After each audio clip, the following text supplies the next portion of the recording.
Good morning, everyone. I hope you are all doing well. It is another scorching day here in New York's Hudson River Valley. Nevertheless, I have a list of projects to tackle today. First and foremost, we need to harvest onions. We need to make French pastry dough for a French onion tart. We need to clean the entrance hall from top to bottom. We recently had the floor in that hall redone. There is sawdust everywhere. We need to vacuum the stairs. Plus, I want to shop for a new carpet for the entrance hall. I also want to try to find a smallish carpet that we can put under one of the piano benches in the music room. We need to assemble and bake the onion tart. And we need to enjoy that onion tart with either afternoon tea or with a cocktail. But before we do anything, we need to make breakfast. Breakfast is a zucchini scramble that one of you told me about. It's simply zucchini sauteed with salt, pepper, and garlic powder, and then tossed with beaten eggs. The zucchini here is from my garden.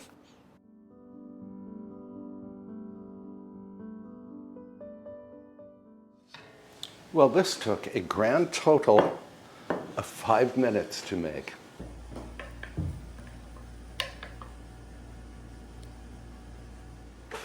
And I suppose you could add cheese to this, but I'm going to be having cheese with our French onion tart, so I don't want cheese for breakfast.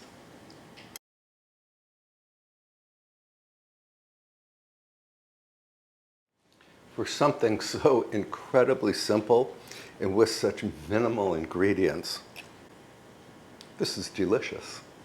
I'm going to finish my breakfast, and then before it gets too hot, we need to head up to the kitchen garden to harvest the onions.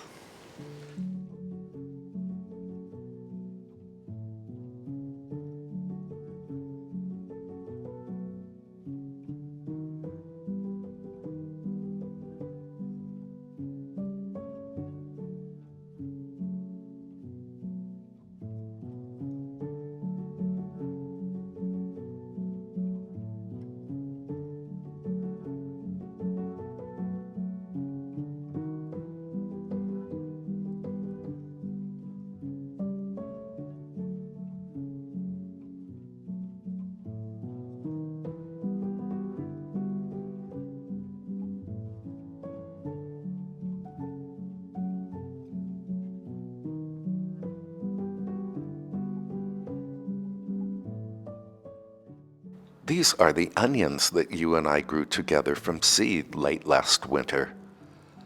I divided the seedlings among 2 beds. For some mysterious reason, the onions in the first bed did not perform as well as those in the second bed. Nevertheless, all of the onions are usable.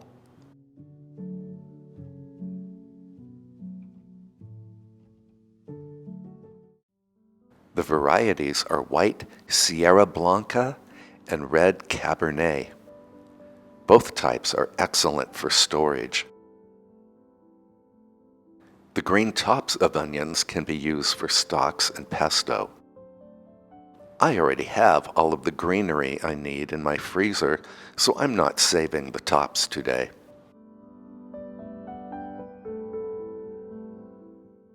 After I finish harvesting all of these onions, I will place them in a dark, well-ventilated area to cure.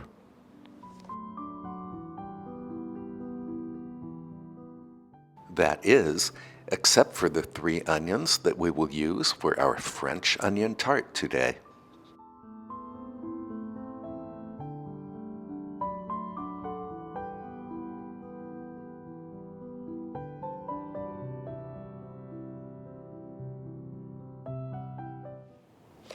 So I make a caramelized onion and blue cheese French tart, and I can try to remember to post the recipe for that in the description box below.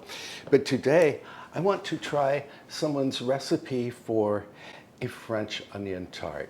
It's very different from the one I'm used to making, and I will link the recipe in the description box below.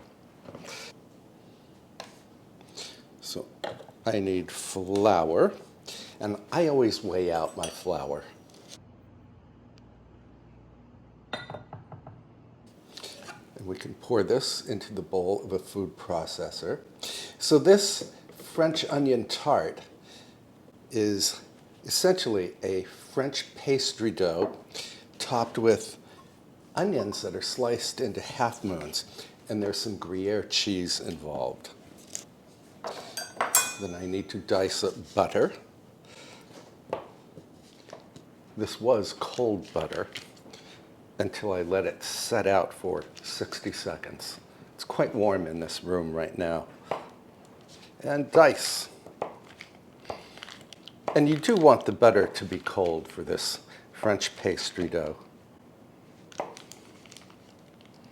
may have to pop this into the freezer for 10 minutes. And I'm going to do just that. While we're waiting on the butter to firm up, I'm going to add salt to the flour and some sugar.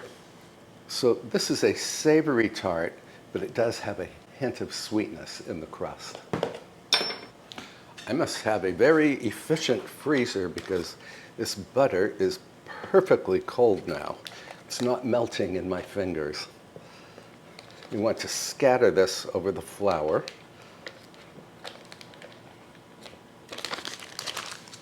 Then we can pulse the machine just until the butter breaks up. Butter should be about the size of peas.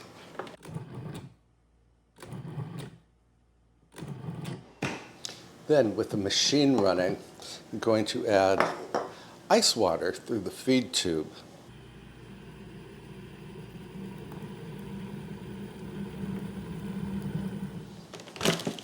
And there, our pastry dough is made. And I need to just very briefly knead this dough on a floured surface.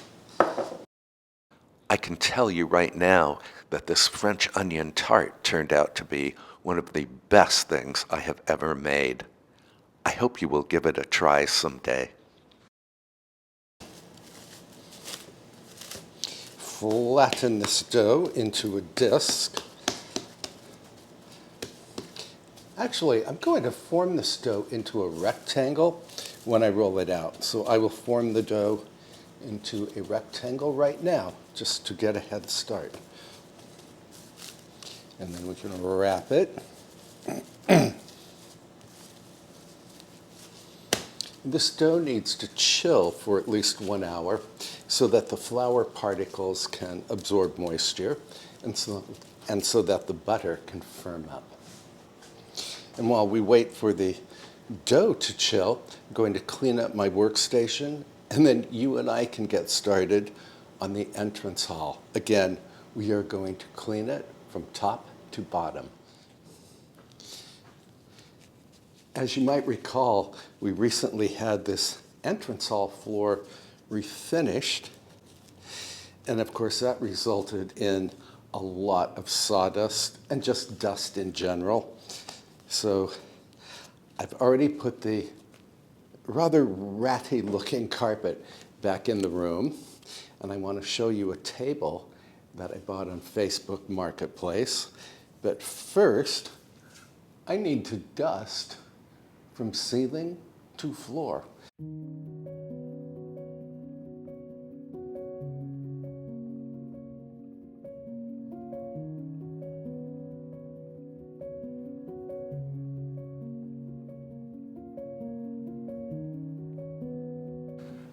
I need to shake out my dust mop, and then we will hit the walls.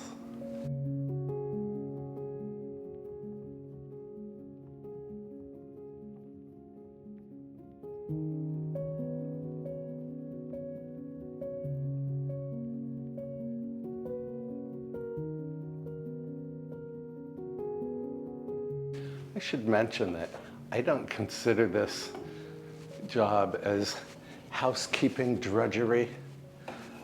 I consider it a home beautification project.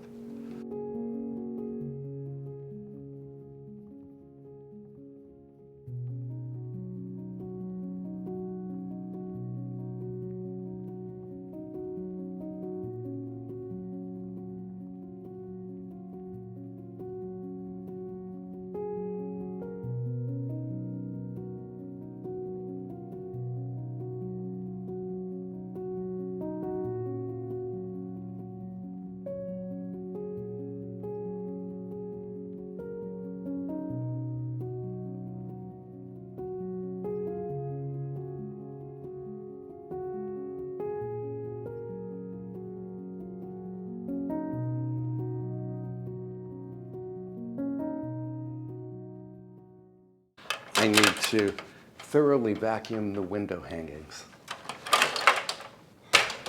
Good thing I'm not afraid of heights.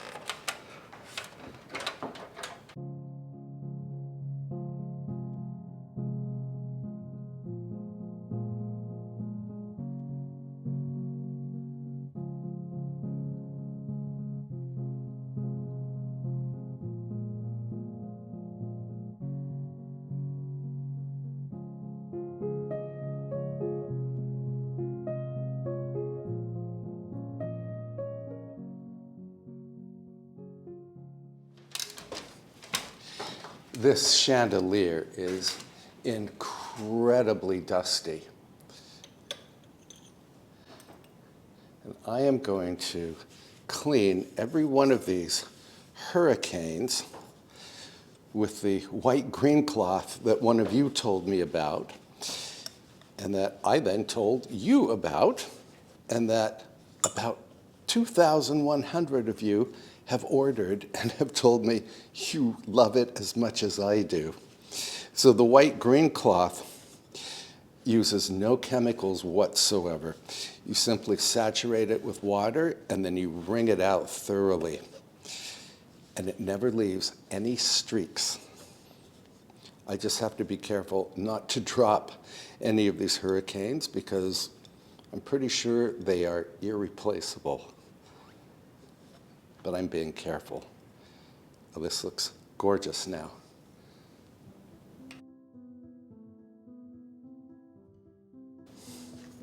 I'm glad there are only 5 hurricanes to clean rather than 100. So I use this cloth primarily for mirrors and windows. Well, that's really what it's intended for. But I have found that it also does a magnificent job on my pianos and on stainless steel appliances. It's a good thing.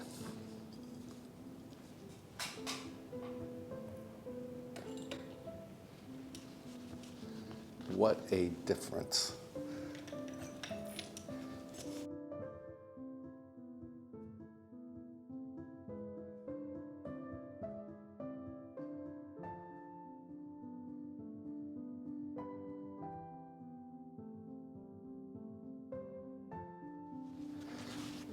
Now we have to clean all of these little prisms.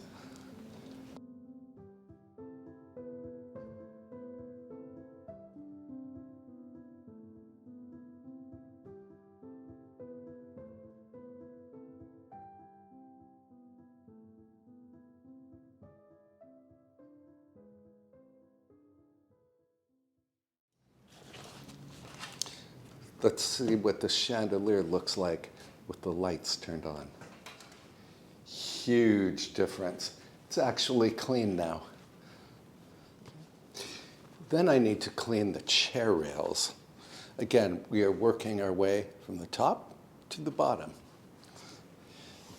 And I'm using the same white-green cloth here. If you've ever had your wood floors refinished, you know the project produces a lot of dust.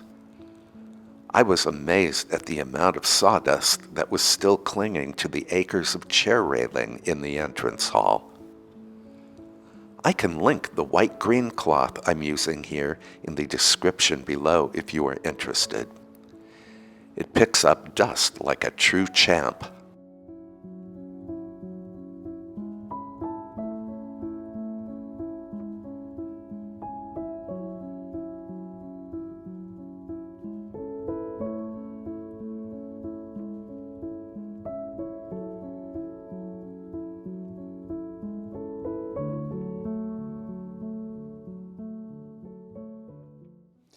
I don't know if you remember the table that was here previously, but it had a pale green tablecloth on it. And the reason for that tablecloth was to hide just how ugly that table was. So it was a table that I found in my New York City co-op apartment building basement in the 1990s. It worked great in my apartment, but it wasn't really appropriate for this house. So I went on Facebook Marketplace and I found this table. It's very heavy duty. It's relatively attractive, and I think it's maybe a little bit more appropriate for this entrance hall. There are some superficial scratches on it, so I'm going to try this product called Restore a Finish and see if I can cover those little imperfections. I've used this product on other furniture where it barely made any difference at all, but it's making a huge difference on this table. I need to find a piece of art that we can place on the new entrance hall table. Maybe you and I can shop together for a sculpture or some other decorative object. So I got this table for a song because the seller was moving from New York to California, and he just couldn't bring everything at his house with him to their new place on the West Coast. Well, I'm happy with this table. The table actually has a lot of decorative details on it, including these claw feet. And they are huge claw feet.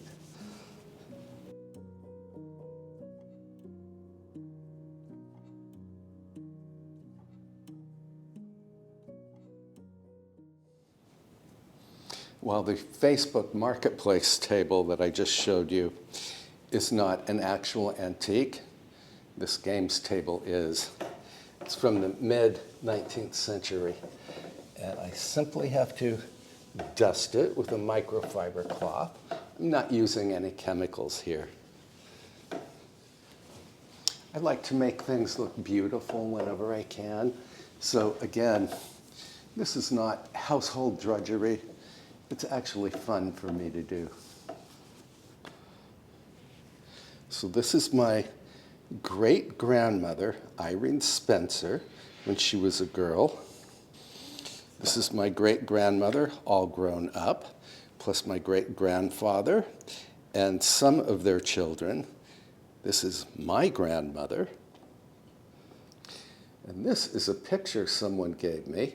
It's from the 19th century, and it shows the old bridge in this village, and this is my house right there.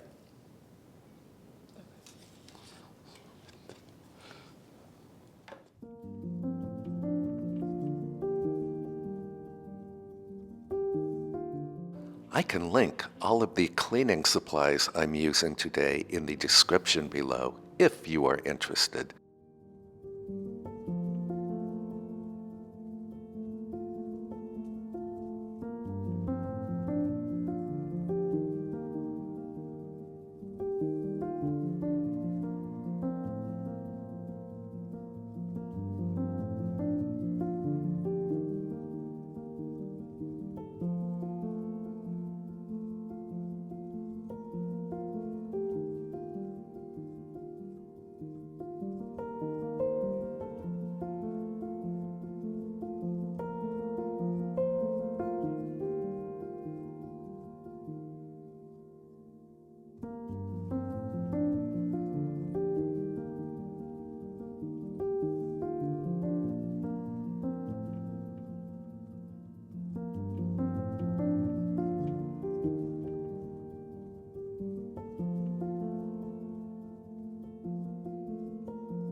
This carpet has definitely seen better days. So later this afternoon, we are going to stop at a local shop to see if we can find a decent carpet that can go in this room.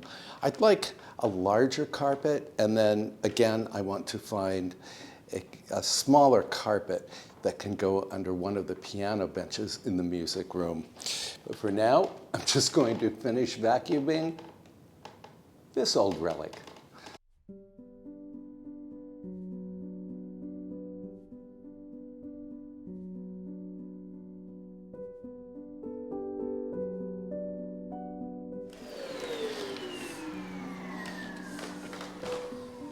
Next, I need to mop the wooden floor.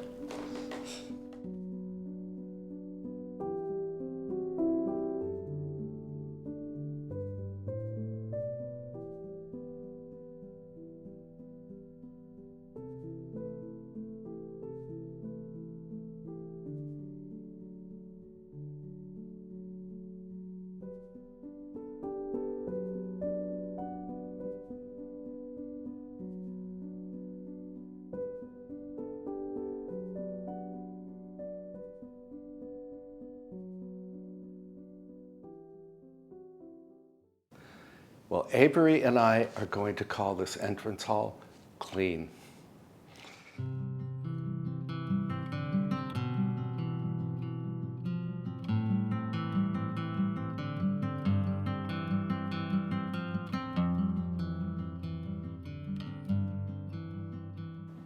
Here at Odd Lot, I did not find a suitably large carpet for the entrance hall, but I did find a small one that I can place just inside the double front doors. I also found a carpet that we can place under one of the piano benches.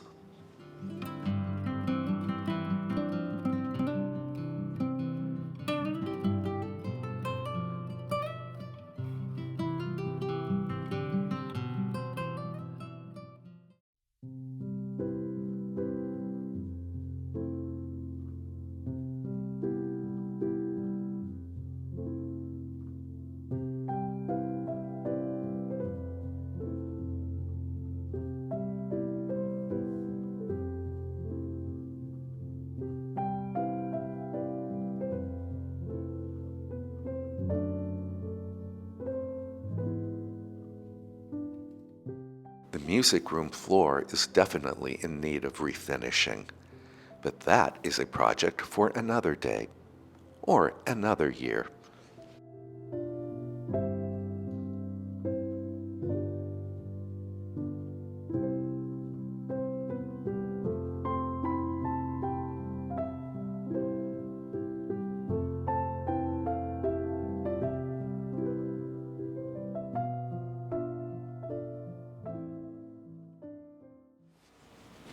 Well, it feels good to have that hallway cleaned, and I really do like those two small carpets. Now, I have my dough that has been chilling here. I'm going to let it warm just slightly so it will be easy to roll out. And then for this onion tart, I need Gruyere cheese, which I'm going to grate.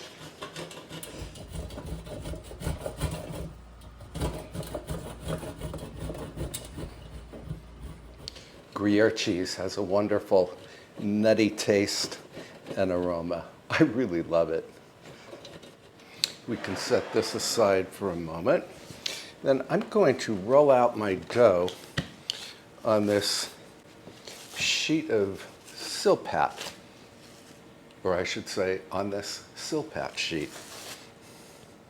And just to make the dough a little more malleable, I'm going to pound it with this rolling pin.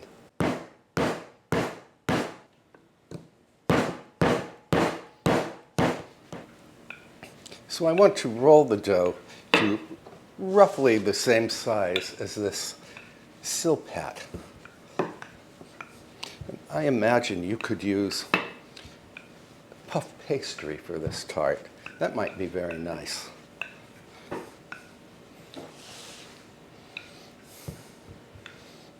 Then I want to square this off so I have fairly neat edges.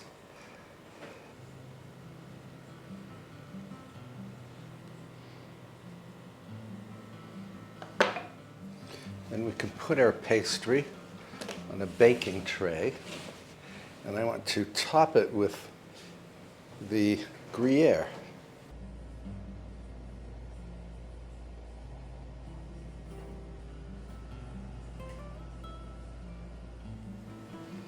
This pastry has really softened up on me because it is so warm in this kitchen. I'm going to pop this into the refrigerator while we prepare the onions. And that was my oven telling me that it has preheated. Before we do the onions, I want to sprinkle this Gruyere with some dried thyme leaves.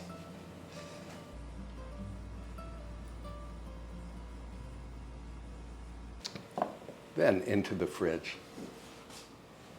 And here are 3 medium-sized onions that we just harvested from the garden. But before I slice them, I need to sharpen my knife. This is the only knife sharpener I have ever owned that actually works.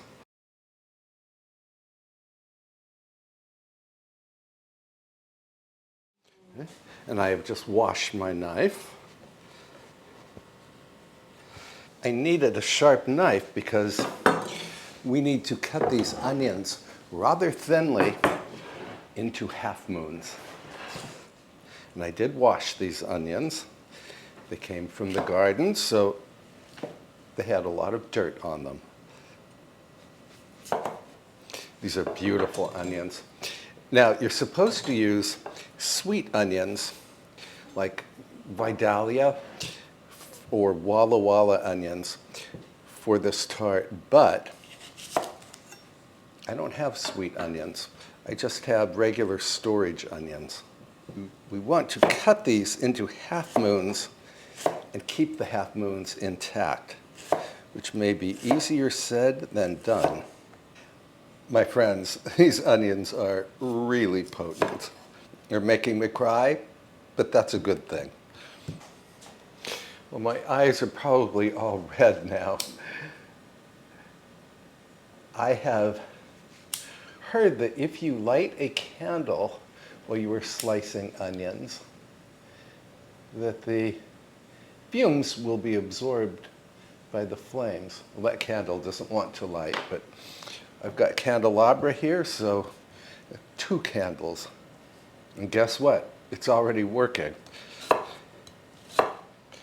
Now, the reason we wanted the onions cut into intact half moons is because we want to do a diagonal design with the onions. So let's see. So we want to start at a corner.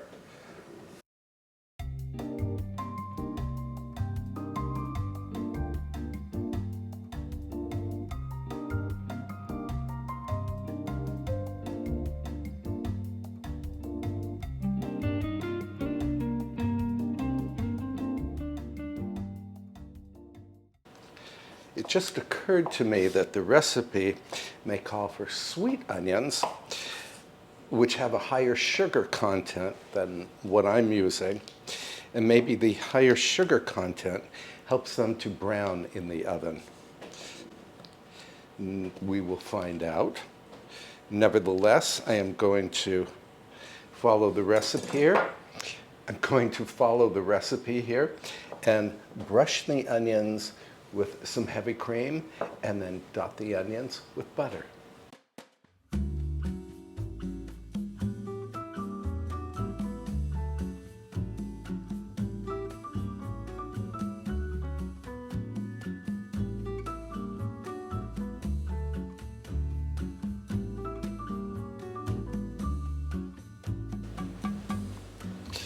And into the oven this goes.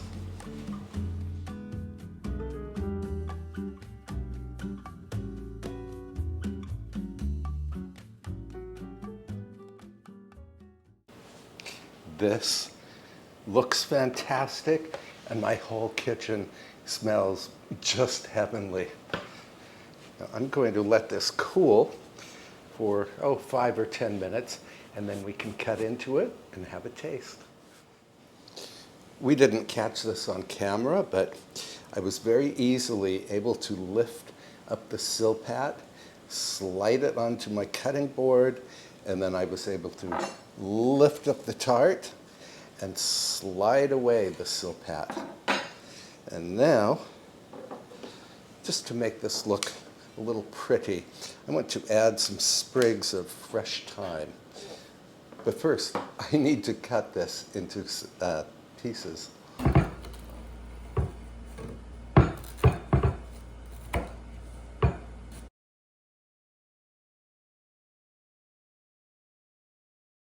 I'm going to pour myself a glass of red wine, and then we can head into the music room.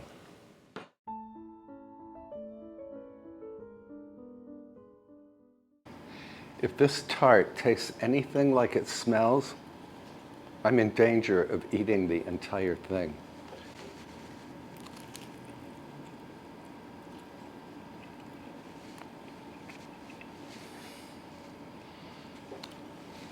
This is one of the best things I have ever tasted in my life. I absolutely love the French pastry crust, and it crisped up. I don't know if you can see, but it crisped up just beautifully in the oven. The Gruyere cheese is melty. The thyme was the perfect herb to use with the soft caramelized onions.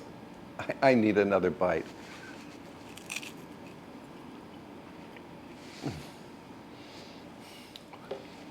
This, as I said earlier, is a bit of work, but it is so worth the effort. I will definitely make this again and again and again. In fact, I will make it for probably my very next Drinks and Nibbles party. Well, we certainly accomplished a lot today, even though it is one of the hottest days of summer.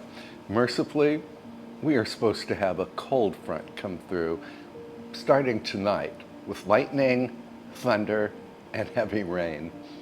And I hope you are surviving the summer heat very well. And if you have any projects that you're tackling these days, please drop me a note in the comments. I'd love to hear what you are up to. We post a lot of cooking, gardening, and home decor videos on this channel. So if any of those topics are of interest to you, I hope you will subscribe. I think in the next video, we will process the onions that you and I harvested together today. And until then, please treat yourself very, very, very well. Please try this onion tart, and I will see you next time. Take good care, my friends. Bye for now.